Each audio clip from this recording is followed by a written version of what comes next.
कुछ दिन माला में बड़ा मन लगता, राम राम राम राम राम राम राम राम राम राम, पूजा में भी ओम जय जगदीश हरे, और 4-5 दिन बाद अब कल कर लेंगे, अब आज तो पेट दर्द हो रहा है, अब आज तो खपड़िया दर्द हो रही, अब आज तो भूख लगी, आज बहुत नींद लगी है, कल कल कल जब कर लें। और वो फिर कल कभी नहीं आता, और धीरे धीरे साल निकल जाते, और फिर कोई संत मिलता, फिर कोई कथा होती, फिर लगता है अरे यार छोड़ दिया था, अब बाहर में गया, अब तो बस आज रात से ही बदलेंगे, 4 बजे का अलार्म डाल के 3:30 बजे उठेंगे। और भैया आदमी इतना खतरनाक, 4 बजे को अलार्म बज भी जाए, और अलार्म जब बजा तब दिमाग खराब, फिर बंद करता, पड़े ही पड़े आंखें बंद करके बंद करेगा, और बंद करके फिर सोएगा, और इतनी गहरी नींद अलार्म बंद करने के बाद आती है, ऐसे लगने लगता जैसे बम डिफ्यूज कर दिया। बम डिफ्यूज करने के बाद जो राहत मिलती है वो अलार्म बंद करने के बाद सोने में राहत मिलती है। तो कारण क्या है? ये अनवरत मन लगा क्यों नहीं रहता? इसके पीछे रहस्य क्या, जरा समझ लो आज की बात में। मन तो ठीक है, पर सुनो, किसी बर्तन में मीठा पानी भरना है तो खारा पानी बाहर निकालना पड़ेगा। अगर बर्तन में खारा पानी हो और उसमें मीठा पानी भरना है तो क्या करना पड़ेगा? पहले खारा पानी बाहर निकालो, फिर मीठा पानी भरो। हाँ या ना? जोर से बोलो, हाँ जी या ना जी। बर्तन का खारा पानी बाहर निकालेंगे तो मीठा पानी आपका भर पाएगा, तभी वो पात्र में मीठा पानी हो पाएगा। वैसे ही मन में भगवत भजन को या भक्ति को भरना है तो पहले अंदर के विकारों को निकालना पड़ेगा। विकार निकालोगे, विचार बदलोगे, तभी सुविचारों का प्रभाव तुम्हारे जीवन में होगा। वरना कितने भी मोटिवेशनल स्टोरी सुन लो, कितने भी संतों के पास चले जाओ, थोड़ी देर के लिए तो झलक होगी, बाद में मन बदल जाएगा। बोलो सीताराम। अब प्रश्न उठता है कि महाराज वो खाली कैसे करें? एक गांव में एक कुएं में 3 कुत्ते लड़के गिर गए। अब कुत्ते तो कुत्ते ही लड़ते ही रहे थे, तो 3 कुत्ते लड़े और लड़के कुआं में गिर गए। गांव वाले हैरान, तो गांव वाले सीधे साधे थे, पंडित जी के पास गए। महाराज हमारे गांव में एक ही कुआं है, वही पानी है, और दूसरा कुआं बहुत दूर है, उसमें 3 कुत्ते गिर गए, क्या करें? आप तो पंडित जी हो, उपाय बताओ। महात्मा पंडित जी बोले सुनो, एक काम करो, कुछ नहीं, कुत्ते ही हैं, कोई बात नहीं है, एक काम करो, पूरा पानी बढ़िया खाली आली कर दो और गंगा जल डाल दो, शुद्ध हो जाएगा, और इसके बाद में साफ सफाई करने के बाद में पूरा साफ सफाई करो, पानी आनी निकालो और गंगा जल डाल दो, और दोष में, जल में कोई दोष नहीं होता है, और पियो। 1 महीना बाद गांव वाले फिर आए। पंडित जी बोले क्या हुआ? महाराज अभी भी बास आ रही है। अच्छा बास आ रही, कोई बात। उन्हें लगा के कुत्ते गल गए होंगे पानी में, कोई उनका अंग रह गया होगा, इसलिए बास आ रही। एक काम करो, फिर से सफाई करो, थोड़ा इत्र डालो, थोड़ा पूजा पाठ करो, और थोड़ा सा फूल वूल डालो, बढ़िया गुलाब की पंखुड़ियां डालो, साफ साफ, हाँ सही हो जाएगा, सही हो जाएगा, जाओ जाओ। फिर से गांव वाले गए, फिर पानी साफ किया, सब निकाला, इसके बाद में फिर गुलाब की पंखुड़ियां डाली, इत्र डाला, 1-2 किलो नहीं 4-5 किलो इत्र डाला। फिर 2 महीना बाद गए, महाराज अभी भी बास आ रही है। तो महात्मा जी का दिमाग खराब हो गया, अभी भी बास आ रही। एक बात बताओ, बास इतने दिनों तक तो रह नहीं सकती है, तुमने वो कुत्ते निकाले? बोले गुरुजी वो तो तुमने कही नहीं थी कि निकालो। वो तो तुमने कही नहीं थी। एक तो गांव वाला बोला महाराज हमने पानी साफ किया, पूरा कुआं साफ किया, आपने कही नहीं थी कि कुत्ते निकालना है, सो हमने कुत्ते वहीं पे एक गड्ढा बना करके एक बगल में बिल में धर दिए। बताओ। महात्मा जी माथा पटकने बोले फिर तो हो गया कल्याण, चाहे कितना इत्र डाल दो, चाहे कितना फूल डाल दो, चाहे कितने भी बार पानी निकाल लो, वो दुर्गंध जाने वाली नहीं है। पहले वो 3 कुत्ते तो निकालो भले मानुस, तभी उसमें सुगंध आएगी, तभी वो दुर्गंध जाएगी। वैसे ही हमारे मन में है, कितनी भी भक्ति धर दो, कितनी भी पूजा पाठ भर दो, कितने भी संतों का आशीर्वाद भर लो, जब तक मन के अंदर के वो 3 कुत्ते, वासना का कुत्ता, क्रोध का कुत्ता और ईर्षा का कुत्ता बाहर नहीं निकलेगा, तब तक मन भक्ति से भरने वाला नहीं है। वासना का कुत्ता, क्रोध का कुत्ता, ईर्ष्या का कुत्ता। अच्छा एक और है, बड़ी खतरनाक है। वासना के कुत्ता से तो बचा जा सकता है, सरल है। तृप्ति हो जाए तो ठीक है, तृप्ति होती नहीं वासना की और खाज की तो तृप्ति होती नहीं, काम बढ़ता ही है। काम की एक आदत है, काम और खाज दोनों एक राशि के हैं, जितना खुजाओ उतना बढ़ेगा। हाँ, ऐसी काम की आदत है, जितना भोग भोगोगे उतना ही दिन प्रतिदिन वो वृद्धि करेगा, बढ़ेगा। तो तृप्ति तो होती नहीं, पर कई बार घृणा हो जाती है, तो वासना से बच जाओगे, बचा जा सकता। रामायण में भी एक जगह वर्णन आया, जिन राखे रघुवीर, जिन्हें राम जी बचा लें वो काम से बच सकते हैं, क्योंकि काम के बाप का नाम है राम।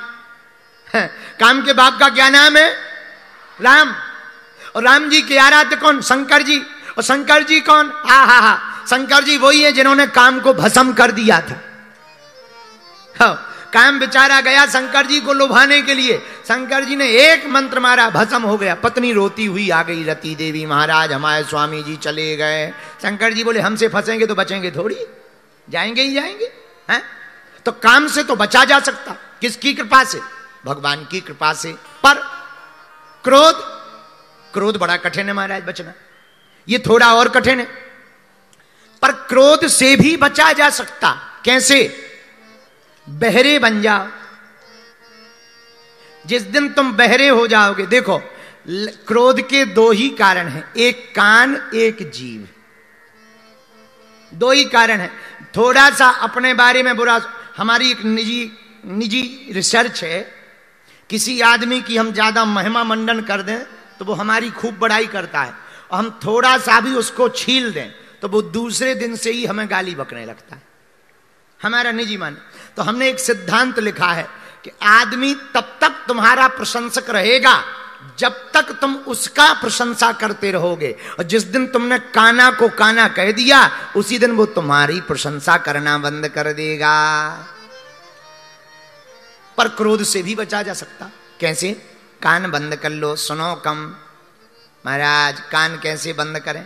सुनो तो, पर मतलब की बात सुनो। जो काम की बात है वही सुनो, मतलब की बात है वही सुनो। मतलब का मतलब स्वार्थ वाली नहीं, जिससे तुम्हारा हित होवे, जिससे तुम्हें सुधार होवे, वही बातें सुनो। तो दो कुत्तों से तो बचा जा सकता, वासना का कुत्ता और क्रोध का कुत्ता। लेकिन ये तीसरा वाला जो कुत्ता है ये थोड़ा खतरनाक, इसका नाम है ईर्षा। ईर्षा को शास्त्रों में मत्सर कहा है। क्या कहा? मत्सर। एक होता मच्छर, मच्छर बाहर से काटता है, मत्सर भीतर से काटता है। इसको कहते हैं जलन, बू आती है जलन की। कई लोग, आज की दुनिया में लोग अपने दुखों से दुखी नहीं है, पड़ोसी का सुख देख करके दुखी है। एक बार ब्रह्मा जी एक आदमी से खुश हो गए, प्रसन्न। वरदान मांग, वरदान।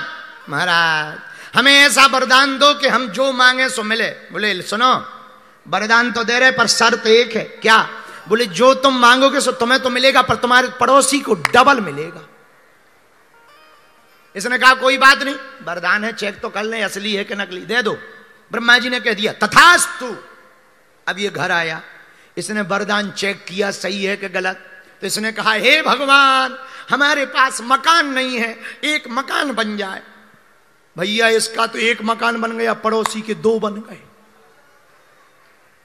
अब ये अपने छत पे चढ़ा तो देखा कल तक पड़ोसी झोपड़ी में रहता था, आज दो दो मकानों में। अब पड़ोसी भी अपने छत पे, कभी इस छत पे रहे कभी उस छत पे, पिए चाय।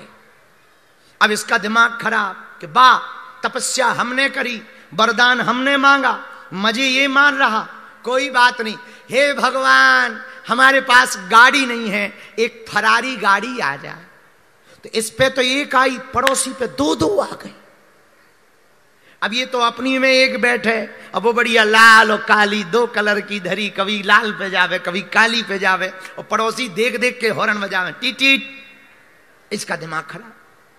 हे भगवान हमें एक बढ़िया लुगाई मिल जाए। इसको तो एक मिली, पड़ोसी को दो दो। अब ये तो अपनी एक ही लेके छत पे खड़ा, पड़ोसी एक लेफ्ट में एक राइट में लेके खड़ा। अब पड़ोसी चाय पियो इशारा करे इधर देखा। अब उसको और दिमाग खड़ा। इसने कहा कि वाह तपस्या हमने करी, मजे ये मारे, दो दो दो दो, रुक जाओ हे भगवान। अब वरदान है तो इसने एक बंबई के आदमी को पकड़ा, भिवंडी के। बोले हमारा दिमाग खराब है। बोले क्यों? बोले हम एक, हमारा पड़ोसी दो दो। तो बंबई का भिवंडी का आदमी भी सीधा साधा था, जलेबी जैसा। तो वो बोला तुम पागल हो, तुम भगवान से वरदान है? हाँ है। बोले तुम दो और मांगो। तो हे भगवान हमें दो लुगाई और मिल जाएं। सो पड़ोसी को चार और मिल गई। अब तो और आग में जले। तो इसने कहा कि रुक जाओ, अब वरदान को दूसरे तरीके से प्रयोग करो। भिवंडी के आदमी ने सलाह दी। तो पता है इसने कैसे प्रयोग किया? बोले हे ब्रह्मा जी एक काम करो, हमारी एक टांग टूट जाए। अपन तो एक टांग से काम चला लेंगे, बैसाखी से चलेंगे बाहर, लेकिन भैया इसकी तो एक ही टूटी, पड़ोसी की दोनों चली गई। अब बेचारा बिस्तर पे अपंग पड़ा। अब ये मिलने गया, कहा इसने कहा ये बहुत बढ़िया। अब इसे और मजा आया। हे भगवान हमारी एक आंख ही फूट जाए। इसकी तो एक ही फूटी, पड़ोसी की दो ही चली गई।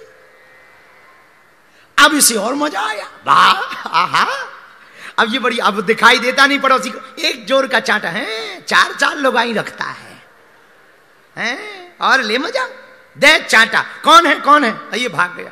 फिर आया, अब इसे और मजा आया। कई लोगों को दूसरों को हैरान करने में बड़ा मजा आता, इसे और मजा आया। हे भगवान हमारे घर के सामने 50 फुट का एक कुआं खुद जाए। तो इसके सामने तो एक ही खुदा, पड़ोसी के सामने दो दो खुद गए, और 100-100 फीट के। और अंतिम वरदान में तो ब्रह्मा जी प्रकट हो गए। हे ब्रह्मा जी जो कुआं हमारे मकान के बाहर खुदा है, हम उसमें गिर जाएं और 50% मर जाएं।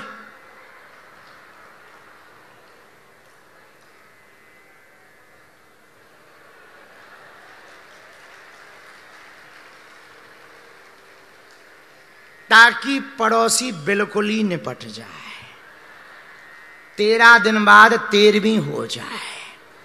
ब्रह्मा जी प्रकट भय, बोले वरदान कैंसल। क्यों? किसी को तापने के लिए वरदान दिए कि तुम 13वीं करवा लो, शर्म नहीं आती है?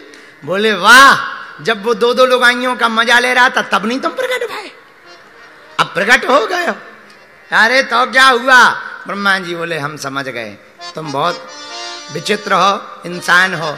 ये हम लोगों का हाल है, कहने की तो कथा है, ये हम सबका यही हाल है। हम पड़ोसी के दुख में सुखी होते हैं, हम मित्र के दुख में सुखी होते हैं। बाहर से तो जताते हैं अरे राम राम बहुत बुरा, बहुत सही नहीं है, लेकिन भीतर से लगता है तुम्हारे साथ हुआ है, हमारे साथ थोड़ी हुआ है। तो हम दूसरे के दुख में दुखी नहीं होते, इसीलिए तुम हैरान हो। आज जब हम अंदर बैठे थे तो एक सज्जन भगत बैठे थे हमारे सामने, उनसे हम एक बात बोल रहे थे, भैया जिंदगी तो आईने की तरह होनी चाहिए, शीशे की तरह, अंदर से जैसे रहो बाहर से भी वैसे ही रहो। आपको जिंदगी जीने का मजा लेना है तो अरमान कम रखिए, उड़ना है तो सामान कम रखिए। जिंदगी का अब कभी विचार करना। अच्छा एक बात बताओ, क्या कभी बस पे बैठने के पहले बस वाले ने आपके सामान का वजन तोला? बोलो, ट्रेन पे बैठने के पहले क्या कभी सामान का वजन तोला जाता? बोलो हाँ या ना? पर हवाई जहाज पे बैठने के पहले तोला जाता है, हाँ या ना? क्यों? क्योंकि उड़ने के लिए फिक्स वजन चाहिए, ज्यादा होगा तो उड़ नहीं पाएंगे, बीच में ही नीचे आ जाएंगे। ऐसे ही जिंदगी है, अगर तुम्हें भी उड़ना है तो अरमान कम रखो, जिंदगी का मजा लेना है तो सामान कम रखो।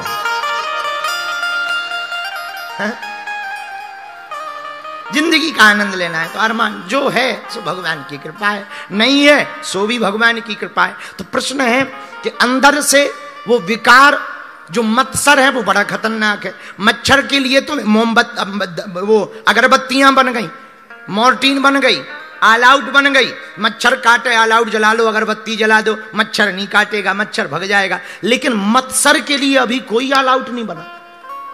तो मत्सर से बचने का उपाय क्या है मेरे पागलों?